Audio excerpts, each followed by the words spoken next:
You are watching Christ's Commission Fellowship, changing lives for eternity. Alam niyo po, napakahalaga ng panalangin. If you still remember, about 2 Sundays ago, we were challenged by the Lord to fight our battles with prayer. Naalala niyo pa po ba yun? Last Sunday, Pastor Peter emphasized the importance of breakthrough.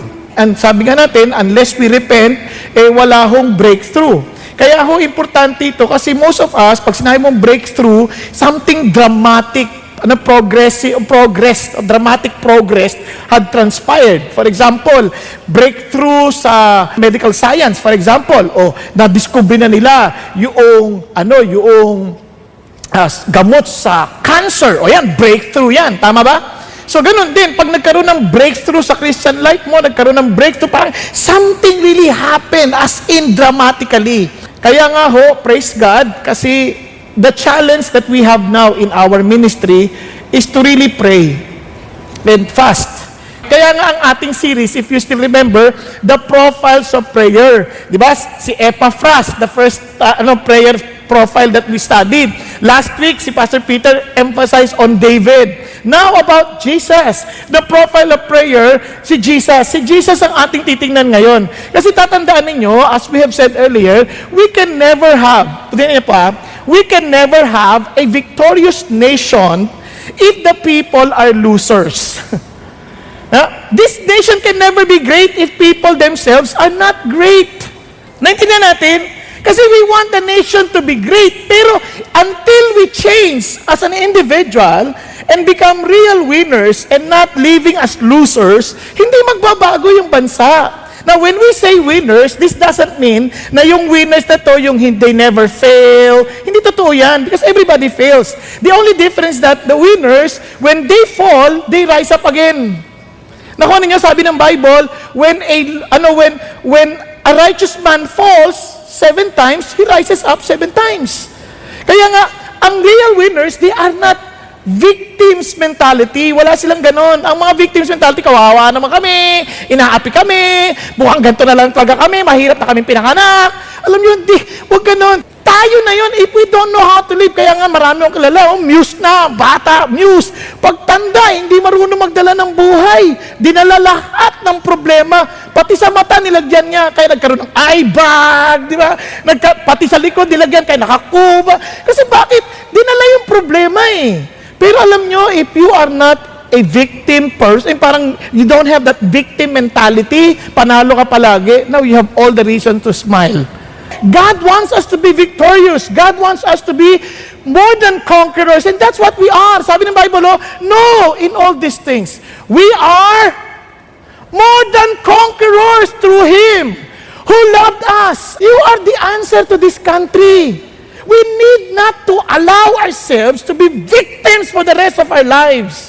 Sabi ng Bible, for you have not received a spirit of slavery. Hindi ka naalipin na leading to fear again. Yun yung mga biktima na laging takot. Sabi niya, but you have received a spirit of what? Adoption as sons, but which we cry out, Abba, Father. Isipin niyo, hindi ka na anak ng mahirap, ikaw ay anak ng Diyos, hari ng mga hari. Nagkakanindihan tayo. Hindi ka biktima. Yung tatay natin, nako, tatawag tayo doon dahil inampun niya na tayo. O sabihin, kakaya, ampun lang ako. Ano ang umampun sa'yo? Hari ng mga hari. Ano ka ba? Kahit na ampun ka, hari pa rin mga hari. Yun isa, anak ng totoo, pero anak ng demonyo. O paano? Sab-sab naman ng buhay. So walang laban yun. Ikaw, ampun. Sabi sa'yo ng demonyo, ampun ka lang, ampun ka lang, ampun ka lang. O sagot mo naman, hari naman ng hari. Ang umampun sa akin, ikaw, taga-impyerno. Naintindihan niyo sabihin? Friends, let us not live in the past. Always live for who you really are now. Nagkakaintindihan tayo. Now, balik tayo. Kaya nga, sabi ng Bible, what then shall we say in response to this? Look at the words.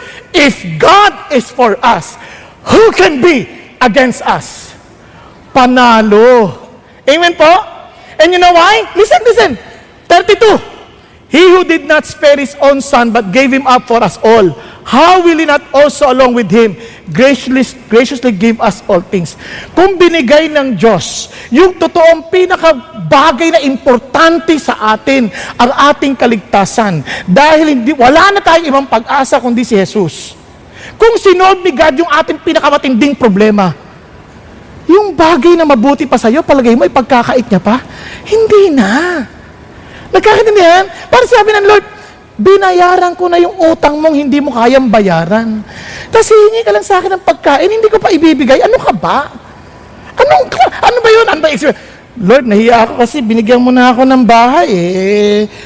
Hihingi pa ba ako sa'yo ng pagkain? Kunwari ka pa. Binigay ko na nga yung bahay. Hindi ka pa hingi ng pagkain. O yan, ito pa pagkain. At tanda mo, hindi kita basta kinuha lang. Inampun kita. Anak kita. Okay ba yun? Kaya nga, listen to this. Real prayer, huwag niyong kakalimutan turns losers into winners. Ang tanong, paano ba? Anong klaseng prayer? So I want to teach you this afternoon the prayer that changes lives. This is the prayer that turns losers to winners. Tingnan niyo ang Bible Look at how. Sabi ng Lord, nakita niyo ba yung bansa natin? Sabi ng Lord, the harvest is plentiful. Look at the words. And he said to them, harvest is plentiful, but the laborers are few. Therefore, pray earnestly to the Lord of the harvest to send out laborers into His harvest. Na minsan, alam niyo siya sabi ni Jesus yan, these people, they do not believe in Jesus. Ayaw na kay Jesus. Hindi sila naniniwala kay Jesus. At alam niyo, mga panahon na, there is a Roman empires. These people, they think that they are superior than the Jewish people. And anong sabi ng Lord? Tell them, go, harvest them. The harvest is plentiful. Parang, Lord, imposible yung ginapag-utos mo. Imposible yan. No. I'm not telling you to harvest them just as it is. Ano sabi niya? Pray that the Lord of the harvest will send forth laborers. Alam niyo, malaking problema natin. Tingnan niyo, we hope that this country would change. Tama? Tama ba? Pero tanong ko, ilan sa atin nagpray that the Lord will send forth laborers? Ilan sa atin nagsasabi, Lord, magpadala ka ng, di ba, kunyari, naglalakad ka ng papeles mo, halimbawa, tapos, gabi, lagayan na ganyan. Parang, Lord, ano ba ito? Puro lagayan, ayoko na ito. Hindi ganyan. Lord, magpadala ka nga manggagawa dito nang ma-harvest ito mga ito. Ilan ang ganyan? Andiyan ba kayo?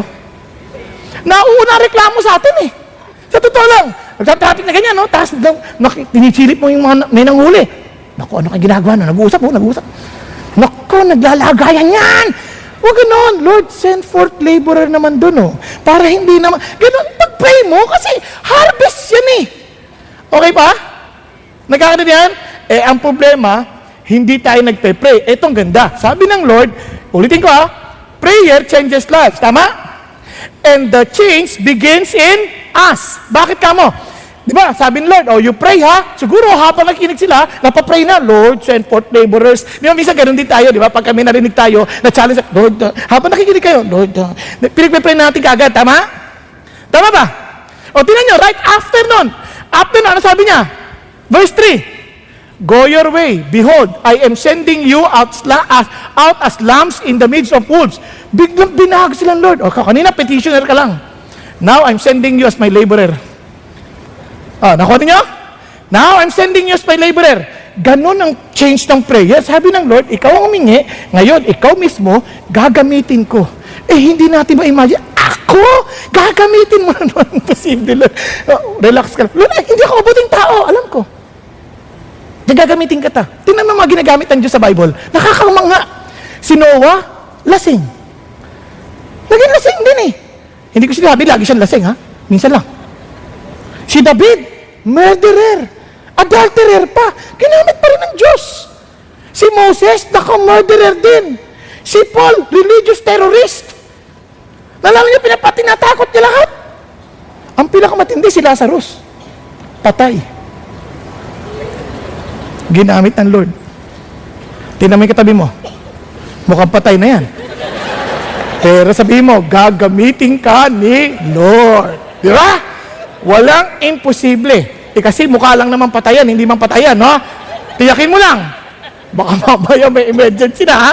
Pero, yun ang punto ni God. Kaya sabi ng Lord, babaguhin niya. Kaya ito mga alagad, tinan niyo, from chapter 10, agad-agad, siguro nakita nila yung talagang no, Lord, pero parang kulang. Pa, siyempre, dududa ka pa rin, Lord, paano ba talaga? So, they began to ask Jesus, Lord, teach us to pray. Please, teach us to pray. Kasi we saw something in you, eh. Na, there is something in you that we know that you always pray. So, Lord, teach us to pray. Can you imagine? He prayed for 1 hour. Grabe yan eh. Nalala ko nung first time ko sa Korea, I was in a room do, kasama ko isang pastor. Eh, siyempre, ako kasi nagpe-pray ako, ganyan, pray ako. Mga 45 minutes, nagpe-pray ako ganyan. Di tapos na. Mamayang konti, yung pastor, nakatakas ka sa roommate ko, nag-pray. 1 hour, 2 hours and a half. Sabi ko, ang tagal naman nito mag-pray. Ano nakikita nito sa prayer na hindi ko nakikita? Ba't ako tapos na? Nakuha ninyo? O, di tapos sa 2 hours and a half. Di, iyak na ako na iyak sa may tabi. Ay ko, Panginoon Diyos, anong nangyari? Bakit ganyan yung pastor niya? Nakaluhod, nag-pray. Tapos hindi parang haba. Tapos anong meron? Hindi ko sinasabi ka na, mahaba yung prayer mo. Sabi ko, anong meron? Anong nakikita niya? Ay di kaya, nag-interview na kami sa Korea. Kasi yan ang purpose namin, magtanong, mag-aral. Sabi niya, paano ba ang prayer ng mga ordinary Christian dito? Ordinary Christian, 2 hours. 2 hours and a half. What? Ordinary Christian? And pastor, 4 hours to 8. 4 hours to 8? Wow! Sabi niya, ano ako? Yung roommate ko, ordinary. Tapos yung, paano na yan? Ano ako, 45 minutes? Ano ako? Hindi Christian. Diba? Parang hindi ko maintindihan, ano meron doon? So, then God gave me the chance to stay sa bahay ng isang pastor. O akit ng bundok. Di pray, di lumuhod na ganyan, nasa bundok kami. Luhod din ako, siyempre. Natututoy, gagaya lang naman ako eh. I-pray na, Chuyon! Sabi ko naman, Chuyon, Panginoon yan eh. Di ako rin, Panginoon! Sabay, ganyan. Ako naman, Panginoon. Eh, ang problema, after mga 30 minutes, umulan! Yung pastor tuloy-tuloy pa rin. Ako ang prayer ko, Lord, patigilin mo na siya. Ang lamig-lamig na dito. Ano ba to? Hindi tumipigil. Alam niyo, lumipas ng mga 3 oras, pray pa rin ng pray. Mamaya sabi ko, Panginoon, talagang hindi ko na alam. Pagkatapos niya mag-pray, very happy. Ako, very happy. Pagdating ko sa kwarto, iyak ako. Sabi ko, Panginoon, ba't ganun dyan? Ano meron sa prayer na hindi ko nakikita? Naintindihan niyo na? Tapos nagbasa na ako. Sabi ni Martin Luther, sobrang busy ko ngayon. Kailangan ko mag-praise. Yung unang 3 hours ko, gugugulin ko sa panalangin. What? Sobrang busy mo? You will pray your first 3 hours in prayer? Tapos si John Wesley, I have no respect of any minister of the gospel who prays less than 4 hours. Buti naman, patay na siya. Kasi hindi niya ako igagalang. Di ba? Nakuha niyang sabihin? There I understand, there is something in prayer. Hindi yung public public prayer, tingnan mo si Jesus, maikli lang. But there is something in prayer that really breaks the very heart of man and it begins to change in him. May kakadilihan. Kaya naman ang Korea nagkaroon ng longest running revival. 88 years. Although ngayon, wala na sa sobrang prosperity nila, maybe because of their prayer, pero bumagsak sila kasi they have forgotten. Panoorin nyo na lang sila ngayon. You see kung bakit sila nagkakaganon. They're trying to remove God from the picture, kaya may mga nagpapakamatay, hindi nila makiintindihan. Bakit? There is something in that in prayer that we need to understand. Kaya sabi nga ni Charles Spurgeon, I would rather teach 1 man to pray than 10 men to preach. If you notice, si Jesus, He never taught His disciples how to preach, but He taught them how to pray. Tama? In fact, sabi ni Andrew Murray, Jesus never taught His disciples how to preach, only how to pray. He did not speak much of what was needed to preach well, but much of praying well. To know how to speak to God, look at the words, is more important than knowing how to speak to man. Not power with men, but power with God is the first thing. Jesus loves to teach us how to pray. Now, ang tanong, bakit nga ba? Tingnan nyo ang dami nating problema sa buhay. You know the reason? Look at the words. Sabi ni James, you do not have because you do not ask. Our excuse, busy. I'm too busy to pray. Oh, sobrang busy ka nga. Nakuha ninyo? Or, the reason is that we don't really know how to pray. Honestly, I still need to know and learn how to pray. Nakuha ninyo? Do you feel the same? You need to know more on how to pray? Pakitanong mo sa katabi mo, nagpe-pray ka na naman eh. Sabi mo, do you want to know more how to pray? Hello? Bakit ka mo? Because this is the weapon that God has given us. Allow me just to read to you what Andrew Murray said. God's child can conquer anything by prayer. Is it any wonder that Satan does his utmost to snatch that weapon from the Christians or to hinder him in the use of it? Kaya gagawin lahat ni Satan matanggal sa iyan para alam niya, because he knows that when we pray, we will conquer him. Nagkakaintindihan tayo. Kaya ito napaka-importante. Now look at Nehemiah, for example. Pag kayo nabalitaan niyo may problema, halimbawa lang, bigla lang lumapit asawa mo. Sweetheart, sensa ka na. May anak ako sa iba. Nakaka-relate ka ba? Hindi, isipin mo, bigla kang yun ang balita sa'yo. May anak ako sa iba. Parang maniwala ka pag siguro ganyan marinig ng mga babae, biglang maglalao.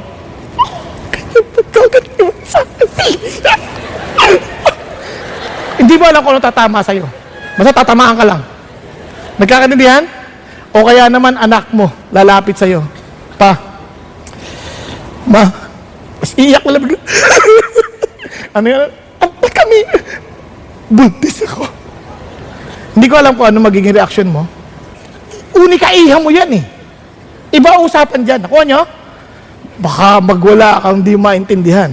But there is something in the Bible na nakakatuwa. When Nehemiah learned about what happened, ito sabi niya, the remnant there in the province who survived the captivity are in great distress, and reproach, and the wall of Jerusalem is broken down, and its gates are burned with fire. Yung nabalita mo, ito nangyari sa bansa mo, ito nangyari sa mga tao mo, ito nangyari, anong gagawin mo? And look at the response of Nehemiah. Itong winner's response. Sabi niya, when I heard these words, I sat down and wept and mourned for days, and I was fasting and praying before the God of heaven. He prayed. But how should we pray? Yan ang tanong eh. How should we pray? Our Jesus, our Lord who is our victor, taught His disciples how to pray. Kaya tawag dito the Lord's model of prayer. Bakit? Kasi this is the prayer that I want my disciples to learn, because this is the prayer that changes lives. This is the prayer that makes losers winners. Nagkakaintindihan? Ito yun, yung binasa natin kanina. Kaya ito sabi ng Lord, real prayer, listen din yan, turns losers into winners. So remember the word, win. Say it with me, win. How to really pray? Learn to pray to win. Win, win. What does it mean? Worship, implore, engage, and continue to pray. I will explain one by one.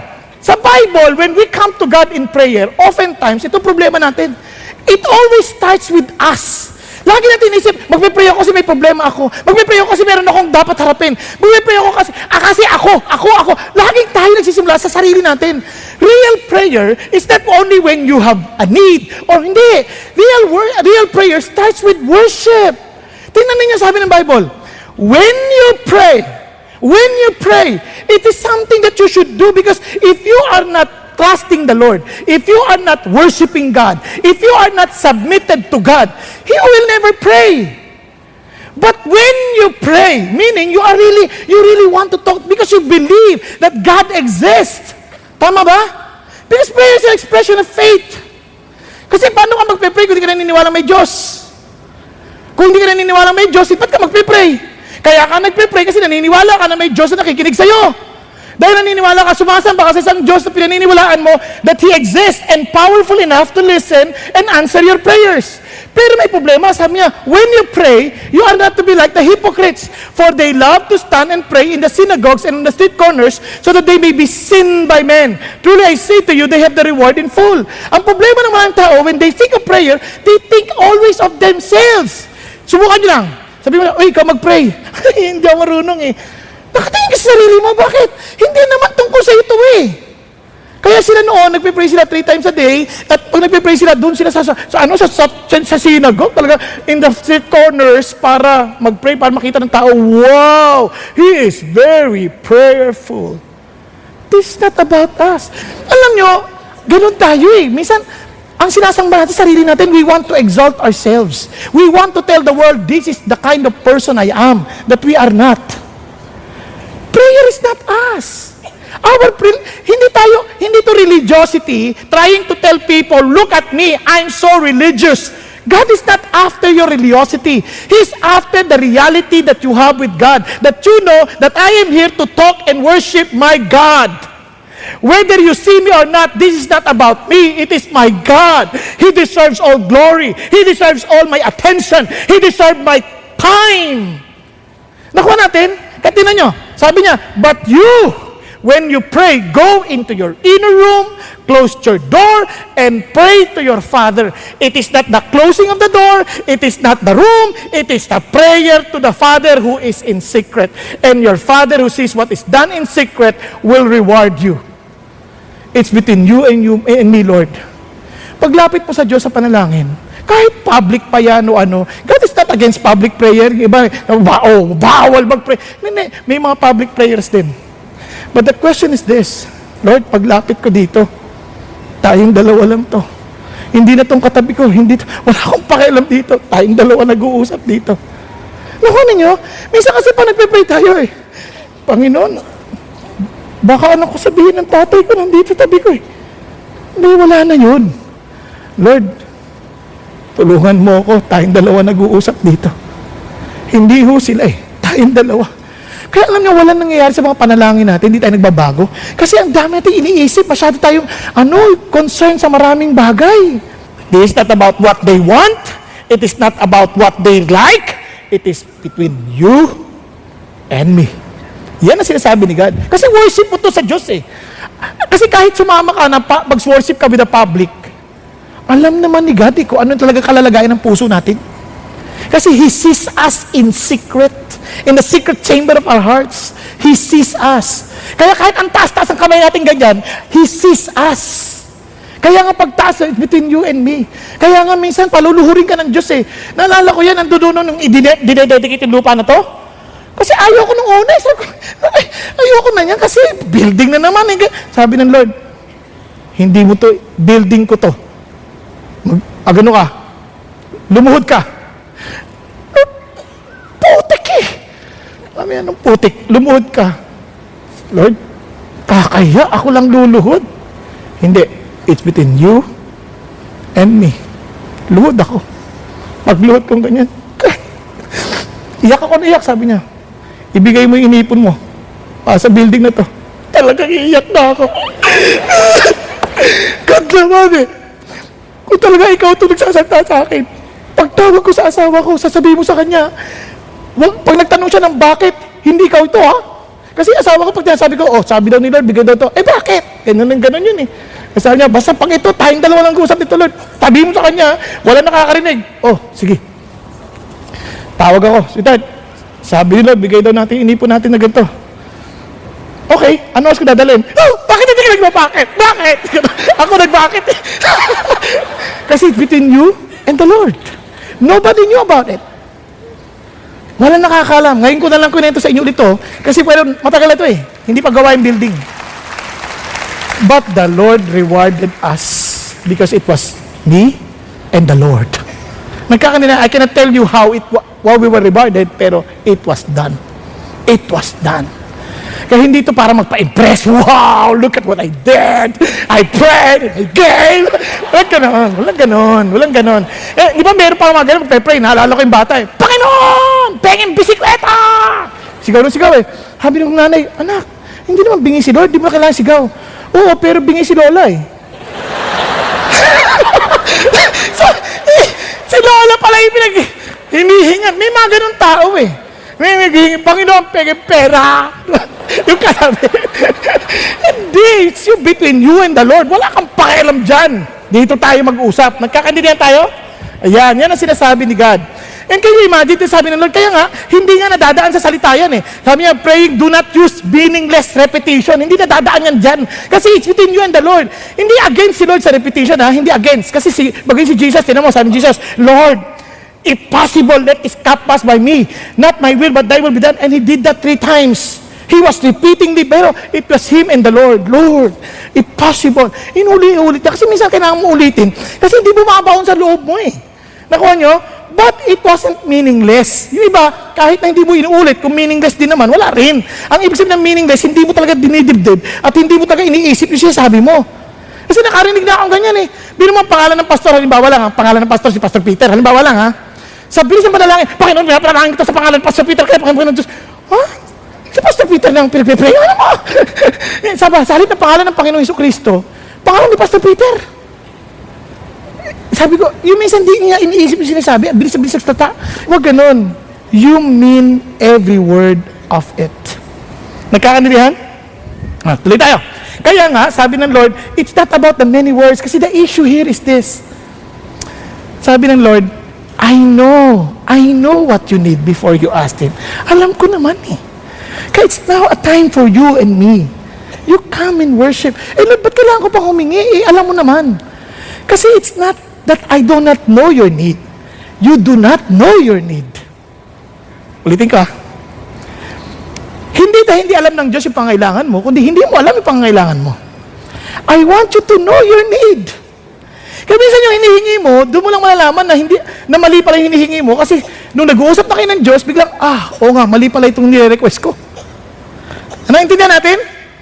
Kasi as you begin to worship God, you begin to realize, ay, mali pala itong hinihingi ko, hindi pala ito yung gusto ng Diyos. Kasi hindi ito nagbibigay kalwalhatian sa Kanya. Biglang nababago. Nagkakaintindihan. O tuloy kaya, ulitin natin. It is your chance. When you come to God in prayer, this is the point. When you worship, you are in His presence. Tama? It's in between you and the Father. In the Father's presence. Kaya sabi ni Boyd Bailey, ang ganda-ganda, sabi niya, live in His presence so you can better live in the present. Nakakaintindihan? Live in God's presence so you can better live in the present. Isipin nyo, pag natutunan nyo natin na mag-pray na laging si Lord lang ang audience natin, audience of one lang tayo, bago ka umalis sa opisina, you're talking with God. It's not about the late ka na. Hindi, ang issue dito, Lord, usap tayo dito, tayong dalawa to. Isipin nyo effect. Pati sa trabaho, ito magiging epekto. Nakasanayan mo na si Lord ng audience mo. Pagdating sa trabaho, tingnan nyo, slaves in all things obey those who are your masters on earth, not with external service as those who merely please men, but with sincerity of heart, fearing the Lord. Whatever you do, do your work heartily as for the Lord rather than for men. Kaya madalas, kung sino yung hindi nagpe-pray, pag nagtrabaho, laging concerned sa sasabihin ng ibang tao. Kaya sabi niya, pray then. O, look at the words. So, paano ka matututo mag-pray? Ang galing, no? Sabi niya, pray. You'll never learn prayer by studying how to pray, studying how to worship. Gusto mo matuto? You pray. Pray then in this way. Ganto. Hindi sinabi, ito yung prayer, ganto ka manalangin. Yun ang ibig sabihin nun. Hindi ito yung prayer, ito, ganito ka manalangin. Pray then in this way. Nagkakaintindihan? Kaya nga tama si Pastor Peter, sabi niya, nung bata siya, feeling niya, parusa yung prayer na yan. Kasi tuwing magkakasala siya, sasabihin, manalangin ka ng 10 ganito, pag maraming kasalanan, mas maraming ganyang prayer. Kaya ito na, tingin niya, kasalanan, parang parusa yung ganyang panalangin. Hindi ho, itong panalangin na ito, napakaganda nito kasi it reminds us, first and foremost, to worship the Lord. Look at the words. Our Father who is in heaven. Tigil muna tayo doon. Isipin nyo, lahat kadalasan ng prayer natin, masyado makasarili. Tama? Sa simula pa lang, our Father. Ano sinasabi ni Lord? Ano sinasabi ni Lord? Hindi ka ang sentro ng mundo. Merong pamilya ang Diyos that you need to be concerned about. Our Father. In other words, hindi lang ikaw mag-isa. Magre-request ka, hindi iniisip mo rin iba pang bahagi ng katawan. Nagkakaintindihan tayo. Hindi mo sarili. Sunod, tatay ko si God. Alam niyo bang napaka-tindi niya? Naalala ko may isang religious person, sabi niya, how dare you call God the Father? He is the King of Kings, the Lord of Lords, and you call Him Father? How dare you? Sabi niya Diba? Because that declaration is a declaration of intimacy. Yung word na Father, parang pa, tay, daddy, parang sobrang close ninyo. Parang hindi naman napakawalang galang. Ay, dad, kamusta ka na? Hindi ganoon. Lord, ikaw yung tatay ko. I'm so in love with you because you love me. Kaya lang iba sa atin, hindi natin ma-identify, masyado maintindihan yung tatay. Kasi tatay, nako, yung tatay. Napakasama yung tatay niyan. Yan yung siga sa bahay. Yung tatay, yan yung nakaupo lagi, tapos utos ang utos, ganyan. Yan yung pagdating, galit na galit, pag wala siya makain. Tsaka yung tatay na yan, siya yung pinakamatakaw. Kasi ganun tingin sa tatay natin, yung laging galit, pag hindi na pagbigyan. Yan yung tatay, ang hirap hingan. Ang hirap hingan yan, tatay na yan. Sabi ng Lord, alam mo, yung naiisip mong tatay na yan, hindi yan. Ako, napakalupit kong tatay, sobra. Maaabot ko na, iutos ko pa. Kunin mo yan. Andiyan na lang yan. Kunin mo. Ganyan ako dati. Pamisa-misa, lumalabas pa ngayon. Nandito na yung salamin. Asa salamin ko? Siga. Di ba? Pero hindi ako ganun kabait na tatay. Pero isang bagay na intindihan ko bilang tatay ito, hindi ko matiis anak ko. Hindi ko maintindihan. Kapag may sabihin sila pa, gusto namin to, kailangan namin to, parang kahit hirap na hirap ka na, hindi mo sila matiis. Eh di, kanina nagkikwento nga si Pastor Peter, bait-bait niya sa anak niya. Kasi sabi niya, nung may sakit yung anak niya, Lord, ako na lang po, kaysa siya. Yung ganun ba? Nung narinig ko, naiyak ako. Sabi ko, wow, grabe. Kaya ko ba yun? Kung sakali may sakit yung anak ko, na ako na lang po, parang gano'n. Di ba? Parang, kaya ko ba yun? Napaisip ako kasi hindi ko pa naisip yun eh. Eh sabi ko, buti na lang sabi ng Lord, alam mo, kahit anong bait ni Pastor Peter, bilang tatay, let me just tell you this, sabi ng Bible, evil pa rin ang comparison niya sa akin. Ibig sabihin, kung sa akin ikukumpara yan, kahit anong bait niya, evil pa rin siya. Kasi sabi niya, if you then being evil, know how to give good gifts to your children, how much more will your Father who is in heaven give what is good to those who ask Him? Alam niyo ba context doon? Pag humingi ka ng tinapay, hindi ka bibigyan ng bato. Pag humingi ka ng isda, hindi ka bibigyan ng ahas. Pag humingi ka ng basta ganun. Tama? Naalala niyo yung context? Sabi niya, kung ano yung mabuti sa'yo, yun ay bibigay niya. Bakit ganun, Lord? Hindi mo binibigay sa akin, hingi ako ng hingi. Bakit hinihingi mo ahas? Kaya niya binibigay. Lord, tagal ko nang hinihingi yung lalaki na yan, mapakasawa ko, hindi pa rin binibigay, tapunta siya sa iba. Baka ikaw ang ahas? Minsan, kailangan, hindi ka makasarili. Nakuha ninyo? But one thing for sure, the Father knows what is best for us because He is not an ordinary Father. Because the greatest Father we have on earth is evil in comparison to God. Nagkakandun yan? Kasi our God knows what is best for us. Our Father only knows what He thinks best for us. Nagkakadinan tayo. Kaya balik tayo. Sabi ng Lord, kaya dapat mo intindihan to, hindi lahat ng tao anak ng Diyos, ha? Baka sabihin, ba, lahat mo tayo anak ng Diyos, hindi totoo yun. Kasi lagi sasabi, di ba lahat mo tayo nilikha ng Diyos, hindi totoo yun. Totoong nilikha tayo ng Diyos, pero hindi lahat tayo anak. Parang ganito yan, gumawa ako ng ganito. Anak ko ba ito? Ha? Hindi, bakit? Wala dyan ang buhay ko. Wala yung binhi ko dyan ng buhay. Wala. Kaya ka lang naging anak kasi yung life nasa sayo. Tama ba? Kaya sabi ni Jesus, para maging anak ka ng Diyos, as many as received Him. Sino si Him? Jesus. He is the life of God. Sabi niya, to them He gave the right to become children of God. Kaya sabi ng Lord, kung babasahin sa 1 John, He who has the Son has life. Kasi nga, yung buhay ng Diyos, si Jesus, nasa iyo. Kaya may life. Nagkakanan, walang Jesus sa'yo, wala, hindi ka anak. You are just a created being. You are God's creation, but not His child. Nagkakanindihan. Now, if you want to be sure, kaya our Father, ang importante, hindi yung meron kang practice of religiosity. Ang tanong dito, do you have the relationship? Kaya nga marami, akala nila, membro na ako ng CCF. Ano na ako, Christian? Hindi, kahit membro ka ng CCF, kung wala kayo talaga ugnayan ni Jesus, at hindi si Jesus ang Panginoon mo sa buhay, at wala yung buhay ni Jesus sa iyo, wala, hindi ka membro ng anak ng Diyos. Ang issue dito, si Jesus ang nakakaalam if you belong to the Father. And how would you know that you do belong? You will see the life of Jesus in you. You are a champion, more than conquerors because of Jesus. You don't remain where you are. You rise up when you fall. Nagkakanindihan? You don't have a victim mentality because you rise up when you fall because Jesus is the positive person, not a negative one. Nagkakanindihan tayo. Kaya balik tayo. Kaya pray then in this way, Our Father, who is in heaven. Yan ang klaseng tatay meron tayo. Kaya, ano mang inisip mong problema, wala yan. Ang liit. Tignan mo, hallowed be your name. You see, in worship alone, biglang, wow. Ano may ibig sabihin ng halo? Lord, glorify your name. Set your name apart. Lord, hihiwalay ko yung pangalan mo. Higit kang mataas dito. Kaya rin, ito yung problema ko. Kasi ito problema natin pag nagpe-pray, ang laki-laki ng problema natin. Parang, Lord, imposible masolve yung problema ko. Wala yan. Ang liit niyan kung iaambing mo ko sa dakilaan ng Diyos.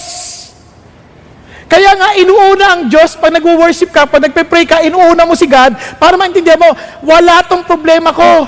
Isipin mo, balik mo lang, ganito ako mag-pray. Para maintindihan ninyo. Sisimulan ako sa papuri sa Panginoon Diyos.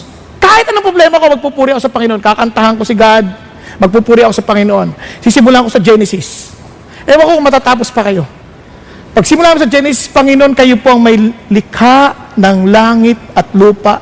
Mula sa kawalan, nalikha mo po ang liwanag, iniwalay mo sa dilim.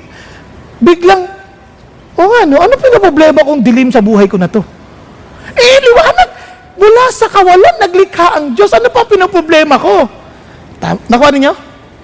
Sabihin natin, talong ka na, chapter 2, Panginoon, ni si Adan, hindi niya alam ang kanyang pangangailangan, pero ikaw ang nagsabi, it is not good for a man to be alone. Panginoon, hangad mo ang pinakamabuti sa tao. So Lord, hangad mo ang kabutihan sa akin, purihin ang pangalan ninyo. Paano ka pa magrereklamo? Biglang lumilit yung problema, tama? Tama ba? Pagdating sa chapter 3, Panginoon, nung nagkasala ang tao, Panginoon, biruin ninyo. Sila ang gumagawa ng paraan, pero kayo pa rin ang naghanap sa kanila. Dinanap mo sila, at pagkatapos dinamitan mo pa. Lord, anak mo na ako. Wala akong bagong damit. Biglang nawala. Problema pa ba yung damit mo, anak? Ipagtatahi kita, papatay ako ng aso kung kinakailangan. Hello? Andiyan pa kayo? Naalala ko nung minsan may problema kami, mag-asawa, wala kaming panggastos. Sabi ko sa pasawa ko, tulog na tayo. Tulog kami. Bigla ba may kubatok? May bumibili ng aso. Yung aso namin. Yung aso na yun, binigay lang yun. Tapos nagkaanak. Yung anak binibili. Dahil yung aso na yun, hindi nagkakaanak yun nung sa may-ari. Nung nasa amin na, nagkaanak na. At binibili pa. Nung binili, hindi ka pera kami. Sabi ko, ibang klase ang Diyos. Pati anak ng aso, gagamitin. Nakuha ninyo? Bakit? Dahil ang Diyos natin, dakila. Pakisabi mo sa tabi mo. Dakila ang Diyos mo. Sobrang dakila. Hallowed be your name! Kaya once you come to God, Lord, you think of His glory. Now, yan ang worship. Kaya, dun ka magsimula sa worship. Kaya, real prayer turns losers into winners. Why? Because you focus on the greatness of our God. Because you know that you have God, a Father who cares for you, whom you can pour out your heart. Kaya sabi ng Bible, do not worry about anything, but let everything, sabi niya, be made known unto your Father, unto God. And the peace of God, which surpasses all understanding, will keep your heart and mind in Christ Jesus. Bigla kang papayapa. Pag sabi niya, Lord, may cancer ako, lapit ka sa Diyos, bigla ang dakila ng Diyos. Anong bigla yung cancer lumiit? Lord, lumaki na nagpa-doktor ako pero lumiit sa pananaw mo. Bakit? Dahil iuuwi ka na ng Lord sa langit. Minsan kasi gusto natin isang sagot lang Pag sumagot ang Diyos, sa sobrang dakila niya, His ways are infinite. His answers are infinite. Amen? Okay. So let's continue. So, implore, you pray, you tell God, you beseech God, tell God your concerns. Anong dapat mong concerns? Because you are praying to the greatness of God, anong unang hiningi mo? Your kingdom come, your will be done. Lord, this is no longer about my program. This is no longer about me, it's about your program. That's my priority. Lord, for example, instead of, di ba dati focus ka, Lord, kailangan gumaling ako. Lord, whatever will advance your kingdom, in my condition, let it be. Tama? Nalala niyo si Nick Vujicic? Lord, kailangan magkaroon ako ng kamay. Gawin pa. Ano mag-advance ang kingdom ng Diyos sa kanya? By being himself, and God used him as he is. Nag-advance ang kingdom ng Diyos. Did God answer his prayer? Obviously, yes. Minsan kasi, akala na, ang una natin, yung sarili natin kingdom eh. Hindi. Yung kingdom ng Diyos, kasi reality yung kingdom ng Diyos. Ano ibig sabihin? Pag sinabi mong kingdom ng Diyos, let your kingdom come, you're praying for His rulership. And aside from that, you are praying that His coming would really will be soon. Lord, dating ka na. Dating ka na kasi yun ang concern ko eh. Kaya nga minsan, kaya tayo minsan depressed sa buhay. Kasi yung concern natin, yung dito mundo natin, ito yung kingdom natin. Dito tayo, gusto ko malaking bahay, magandang kotse. This is not God's kingdom. Wala ito. Pangit ito. Compared to the real kingdom of God, tingnan nyo naman yung kingdom ng Diyos. Tingnan nyo naman, the salvation and the power and the kingdom of our God and the authority of His Christ have come. For the accuser of our brethren has been thrown down. He who accuses them before our God day and night. Sa kingdom ng Diyos, wala na yung accuser of the brethren. Narinig nyo pa ba yung accuser of the brethren yung Diablo? Lagi sinasabi, wala kang kwenta tao, makasalanan ka, hindi ka na magbabago, hindi ka na magiging mabuti. Doon wala na. Because doon, dito pa lang sinasabi na sa kingdom ng Diyos, as in the midst of God's kingdom, sinasabi niya, you can change. Because with Christ, nothing is impossible. Tama? I can do all things with Christ who strengthens me. But, in the kingdom of God, wala na mag-aakusa sa'yo. Bakit? Doon, wala na siya. Wala nang Satanas nagugulo sa'yo. Ano pa ang meron sa kingdom na to? Dito na lang, He will wipe away every tears from their eyes.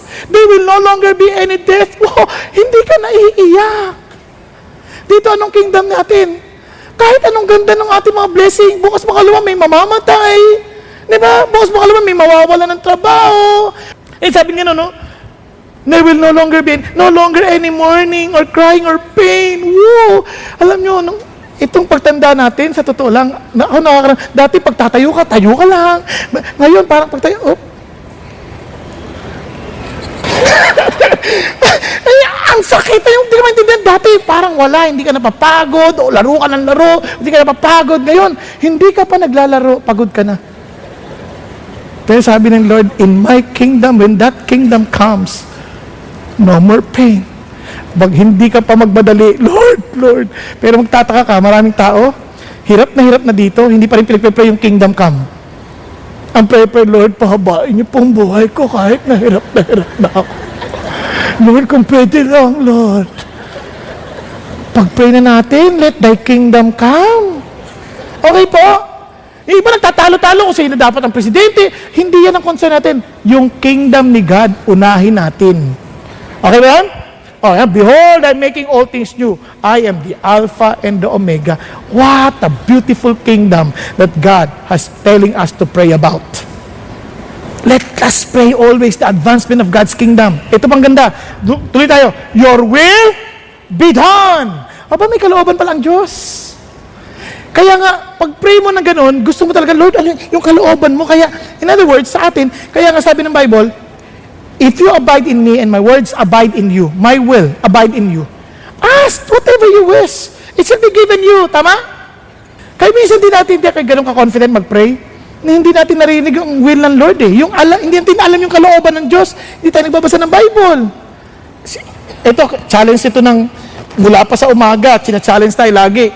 Tanong ko sa inyo, sino sa inyo nagbasa ng buong Bible? Yung iba po, di ba? O sunod, iniintindi natin yung Bible. Kasi iba, may nabasa lang. Totoo nga. Alam nyo, ingat kayo. Kahit nabasa nyo, pero hindi nyo naintindihan yung konteksto, wala din yun. Kaya nga sa amin tawag dyan, a text without a context is a pretext. So ganun din, pag binabasa nyo yung Bible, Lord, kausapin nyo naman po ako. Kaya nga ako, inggit na inggit, si Ann Preston, kinento ko na to sa inyo, pero kikwento ko, hindi siya marunong magbasa. Babasahin yung Bible, nakaluhod. Panginoon, di ako marunong magbasa, turuan nyo ako. And takang-taka sila, bakit nababasa niya yung Bible? At nagagawa niya sa buhay niya. Isipin nyo na lang, si Senator Manny Pacquiao, sobrang bilib ako.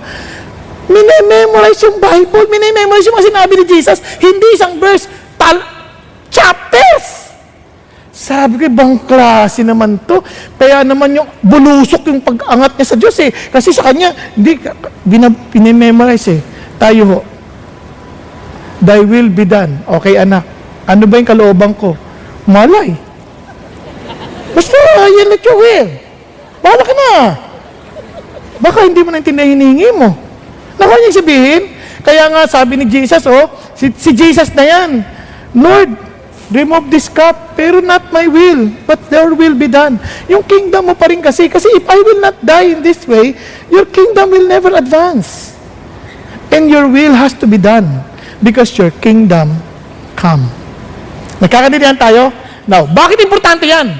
Kasi, pag-implore mo ng pangailangan mo, give us this day our daily bread, nakadikit yan doon. Ha? Tingnan nyo ha. Ano yung word na provision? Before. Vision. He saw in advance. Tama ba? So yung provision is always related to the vision that God has for you. Kaya nga, seek first His kingdom and His righteousness, and all these things shall be added unto you. Ito yung kingdom ng Diyos. If you are to advance it, anong mga kailangan mo, I will provide for you. Tama? Tayo hingi ng hingi, pang sarili lang. Kaya minsan hindi binibigay ng Diyos kasi it's nothing to do with the kingdom of God. Hello? Simple. Kung yung kingdom ng Diyos mag-a-advance, kailangan mo ng kotse, ibibigay ng Diyos yung kotse. Pero kung hindi naman kailangan, ba't ibibigay? Andiyan pa kayo? Kanyari yung kingdom ng Diyos mag-a-advance, kailangan mo ng asawa, ibibigay ng Diyos yun. Meron kilala, 52 years old na nag-asawa pa eh. 52 na yun ha? Bibigyan ng Diyos kasi kingdom. Kaya nga iba, hindi nahihiya mag-praise. Sa Korea na lang dati, kung mag-praise na, asawa lang, sinisigaw pa, Panginoon! Tingin asawa! Ba't ganun sila katapang? Sinisigaw pa.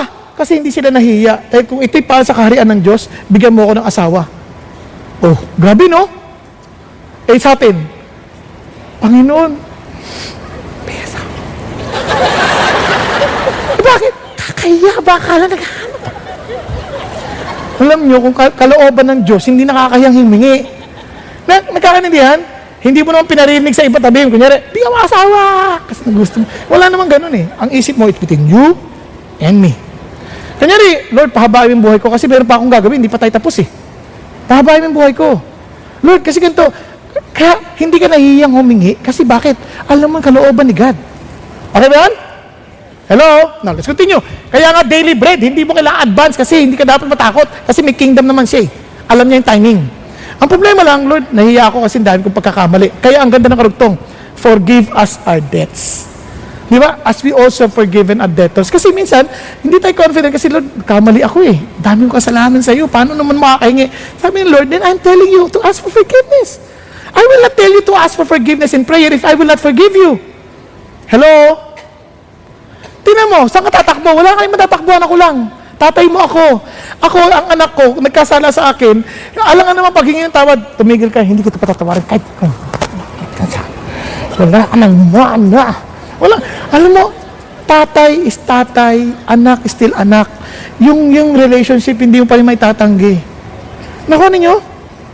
Kaya nga, si Lord, lalo na, who is a very good and holy Father. Nagsabi ng Lord, pinatawad na kita, bayad ka na nga. Sa totoo lang namatay ng anak ko para sa'yo, para patawarin kita. Kaya, ano sabi ng Lord? Kaya magpatawad ka din. Kasi it will not help you. If naghingi ka ng tawad sa akin, tapos hindi ka nagpapatawad sa iba, it will not help you. Kaya magpatawad ka din. Nagkakaintindihan tayo? Ngayon, kung naintindihan mo yung paghingi ng tawad, kay word of debts, kasi doon parang utang, yung kasalanan utang. Pag alam mo ito, alam mo how painful it is to fail God. Kaya nga, Lord, lead us not itong temptation. Anong punto ni God? Lord, alam ko po masakit magkamali sa'yo. Hindi madali. Kaya Lord, kung pwede, huwag nyo na po akong pahintulutang matukso. Nagkakaintindihan tayo? Yung tukso dito, dalawa yan. Yung trials at saka yung tukso na para mag-fail ka. Ngayon, neutral yan, yung word na yan. Neutral yan. Kaya ang prayer mo, Lord, tulungan mo ako. Huwag mo ipahintulot. Kasi ganito yan, naalala nyo si Satan nagpapaalam? Naalala nyo? Nagpaalam bago niya tuksuin si Job. Tama? Nagpaalam. Tapos yung si Peter, sabi niya, Peter, Satan asked permission to sift you like wheat. Nagpaalam. Ano sabi ng Lord? Kaya kayo minsan nauunahan, kaya ang dami niyong pagsubok sa buhay, nauunahan kayo ng Diablo eh. Mas nauna siyang mag-request. Pwede bang araw-araw lumapit ka na kagad, unahan mo, maaga pa lang, Lord, wag mo naman po akong paituluta matukso. Tama? Nandyan? Nandyan ka ba? Lord, please, wag naman po. At kung sakaling pahintulutan mo, deliver me from evil. Allow me to get through it and win. Kung sakali, kasi papahintulutan niya minsan eh. Kung sakaling pahintulutan mo, let me win. Let me go through it and win. Deliver me from evil. Hello, pakisabi sa katabi mo. Are you in trials? Pray for deliverance. Because God wants you to be victorious. Pakisabi sa katabi mo. Because real prayer, listen to this, will make a man cease from sin, or sin will entice a man to cease from prayer. Sabi ni John Bunyan. Kaya sabi ng Lord, Lord, do not lead me into temptation, but deliver me from evil. Okay po ba yan? And finally, real prayer turns loser into winners. And finally, engage and continue to pray. Ano ibig sabihin? Once na nag-pray ka na, and God made it very clear to you what He wants you to do. Kasi communication ng prayer, hindi ikaw lang nagsasalta. Tama? You listen. So God will tell you what to do. Just like this. Sabi niya, for if you forgive others for their transgressions, your heavenly Father will also forgive you. Tama? But if you do not forgive others, then your Father will not forgive your transgressions. Ano ibig sabihin yan? Kasi kanya, humingi ka ng tawad to give assurance that I will answer. But you are not willing to forgive others. So you're not engaged. In other words, you are not even honest to what you're asking for. Kasi kung alam mo, ang hindi magpatawad ay kasalanan, then you're asking for forgiveness, hindi ka talaga humingi ng forgiveness kasi hindi ka willing magpatawad. Tama ba yan? Yung iba ganito, hindi, pinatawad ko na siya, ayaw ko lang siya makita. Ganon. Gusto mo sabihin ng Diyos sa'yo, pinatawad na kita, huwag lang tayo makikita ha. Pagdating sa langit, ayaw kitang makita, pero pinatawad na kita. Type mo, ang totoong pinatawad mo, parang walang nangyari. Pastor, hindi ako binayaran sa utang. Oo, parang walang nangyari. 1 milyon utang niya. Oo, parang walang nangyari. Paano yung 1 milyon? Ako na bahala ron. Sa totoo lang, kung bibilangin mo lahat ng pagpapala mo, baka maliit, kulang yung milyon na yon. Dahil napalitan ko na ng maraming beses. Subukan natin. Lagyan ko ng metro ang hangin na hinihinga mo. Bawat oxygen, cubic meters, lagyan natin ng presyo. Type mo. Ang tubig, lagyan natin ng metro. Sa bawat pawis na lalabas sa iyo, may metrohin natin. Hindi ka matutuwa. God has blessed us with so much na kulang ang utang ng ibang tao. Amen? Aminin ko sa inyo, maraming tao may utang sa akin. Hindi ko na naisip. Bakit? Napalta na ni God. Una-una ng masarap na tulog dahil wala akong iniisip na may utang. Tingnan mo ang katabi mo, yan ay pagpapala. Ang ingay-ingay ko, tulog siya. What a blessing from God! Yung iba, hindi makatulog, nakahiga na, naka-aircon pa, bilang isip, may utang sa akin. Di ba? You're so blessed. Let me just end. Let me end with this. Si Nehemiah, for example, when he prayed to God, look at him. Siyempre, malungkot ang mukha niya, tama? So the king said to me, why is your face sad, though you are not sick? This is nothing but sadness of heart, and I was very much afraid. Alam niyo, pag malungkot ka sa hari, pwede ka papugutan ng ulo. And sabi niya, I said to the king, let the king live forever. Why should my face not be sad when the city, the place of my father's tombs, lies desolate and its gates have been consumed by fire? Then the king said to me, what would you request? So I prayed to God the heaven. Ibig sabihin, di ba matagal siya nagpe-pray nung nabalitaan niya? Eto na, kinonfront na siya. Then he prayed to God. And I said to the king, if it please the king, and if your servant has found favor before you, look at the words, send me to Judah. Aba, ako nadalin mo to the city of my father's tombs that I may rebuild it. He was engaged. I am willing to do the work. Let me rebuild. I am comfortable here as a cupbearer, but I need to rebuild it. I'm so concerned about it. Let me do my part. And sabi niya, then the king said to me, the queen sitting beside him, how long will your journey be? And when will you return? So it pleased the king to send me, and I gave him a definite time. What does it mean? Pinagplanuhan ko na to ng mabuti. When I was praying, I was planning, I was engaged. Marami nagpe-pray, hindi nga alam ko ano. Uy, pag-pray mo ako ha. Subukan nyo. Minsan hindi niya na maalala na pinag-pray ko. Magugulat na siya, uy, thank you, pinag-pray mo ako. Talaga? Ano nga yung problema niya? Hindi natin talaga pinag-pray. We've never been engaged. Let me just share this with you before I end. May nagpa-pray sa akin, may singaw. Dami! Sabi ko, God, kawawa naman siya. Pwede bang ibigay mo na sa akin yung singaw niya? Nagkaroon ako singaw, pito! Galing sa akin! Kahit anong ilagay mo, wala. Sabi ko, Lord, ibalik mo sa kanya, please. So, nawala yung singaw. Pero I tried my best to look for someone to help him. Mga doctors, nagtanong ako as if ako yung may sakit. And by God's grace, we found a doctor to help him at nawala yung singaw niya. Of course, hindi na kami nakita ulit and I don't want to see him again. Pero one thing for sure, you get engaged. Let me just end with the story of Johnny. Do you know Johnny? Si Johnny, she was a Christian before the accident. Praising the Lord, worshiping the Lord. Ang problema, she worshiped God with hypocrisy. Nag-worship, pero during Friday night, she dates her boyfriend and they were doing immorality. Until she was so bothered, she prayed, God, I want to glorify you. Please deliver me from this hypocrisy. And after that Friday night date, tumalon ba naman? Hindi niya alam na mababaw lang yung tubig. So to make the long story short, break, pababa. So she could no longer walk, even move her hands. And she got so angry before God. God, labo mo, you will never hear me pray again. Until she realized that was exactly what she needed. At pag-pray niya, Lord, teach me how to live. With that prayer, look at her. She lived. And she is engaged in serving the Lord faithfully. Friends, sometimes we do not really know what we're asking for.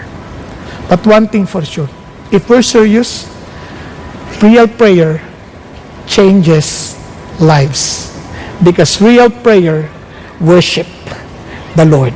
Real prayer implore the priorities of God. And real prayer get you engaged and continue to pray. Nagkakaintindihan? Because real prayer turns losers into winners. Nagkakaintindihan?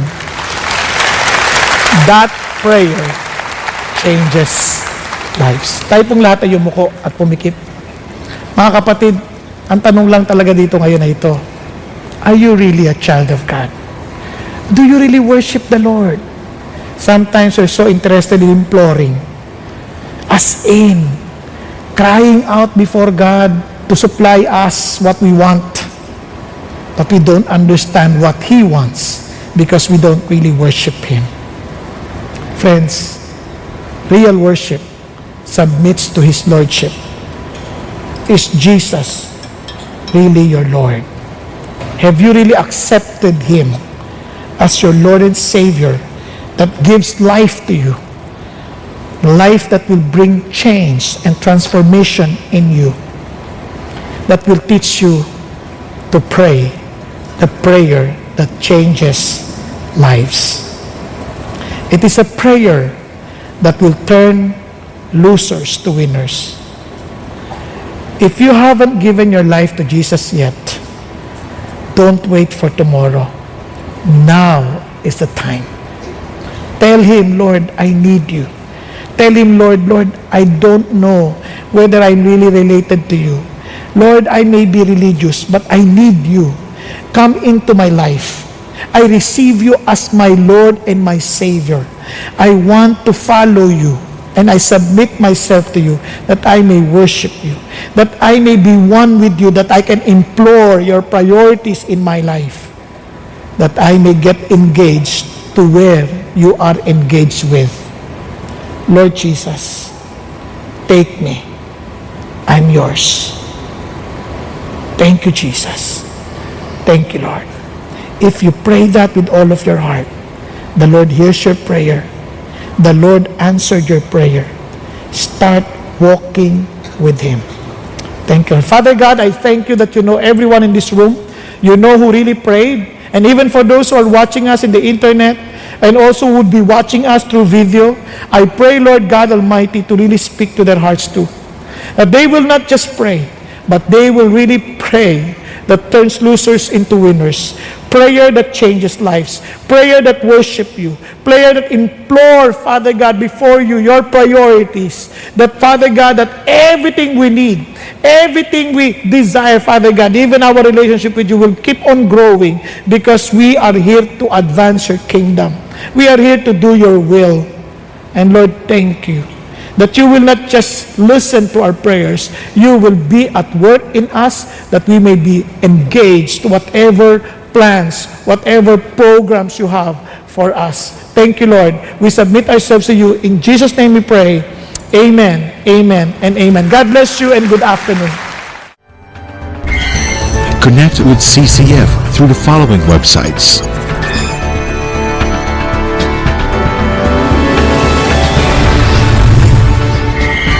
Jumpstart your spiritual journey by joining a small group.